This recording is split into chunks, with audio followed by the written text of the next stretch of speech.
عمرك حسيت وانت بتتكلم لغة أجنبية تانية إنك صغير قوي، إنك خايف تقول جملة بتفكر فيها علشان محدش يحكم عليك أو يعلق عليك أو يضحك عليك؟ طبعا احنا اتكلمنا عن أغلب المشاكل اللي بتعوق أصلا فكرة إنك تطور الكلام في فيديو قبل كده خاص بالخوف والرهبة وهكذا أو الخزي.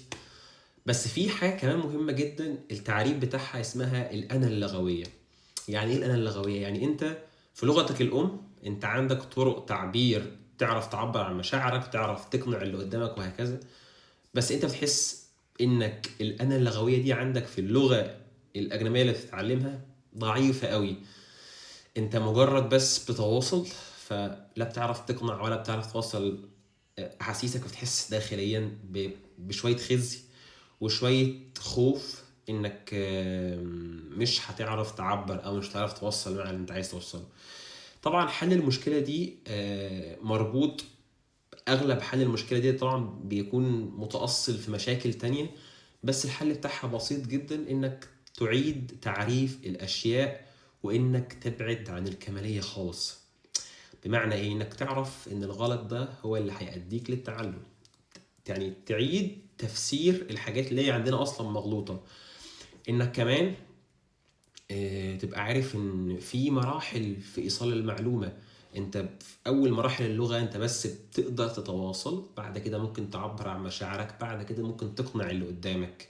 فدي مراحل في ايصال المعلومة، مراحل في الطلاقة.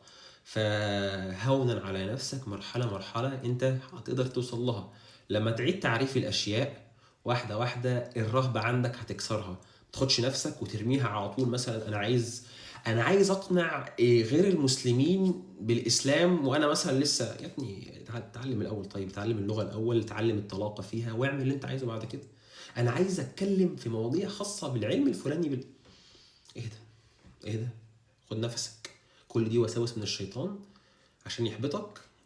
واحدة واحدة على نفسك كده. اتعلم الأول اللغة، حاول تتواصل كويس، بعد كده يبقى عندك انت تعرف تعبر عن مشاعرك، بعد كده تعرف تقنع الناس التانية وتتعلم اللي انت عايزه بعد كده.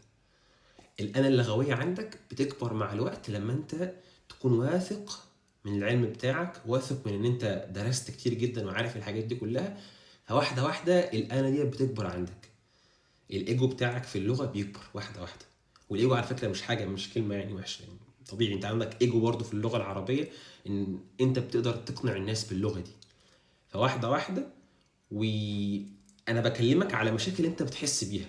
مش ساعات كده بيجي لك احساس ان انت عايز تقول سؤال بس انت يعني انت متصور ان هو اغبى سؤال في العالم، عشان انت لسه عندك الانا دي مش واثقه من نفسها، فانت بتحاربها. واحدة واحدة لما تحاربها في التواصل، بعد كده في التعبير عن النفس، بعد كده في الإقناع، هي هتستقر وهتهدى وتبقى عارفة متأكدة من إمكانياتها. بس مش ناخدها كده الإيه من الدار للنار. واحدة واحدة على نفسك. خلي عندك كده سلامة نفسية. شكرا، سلام عليكم.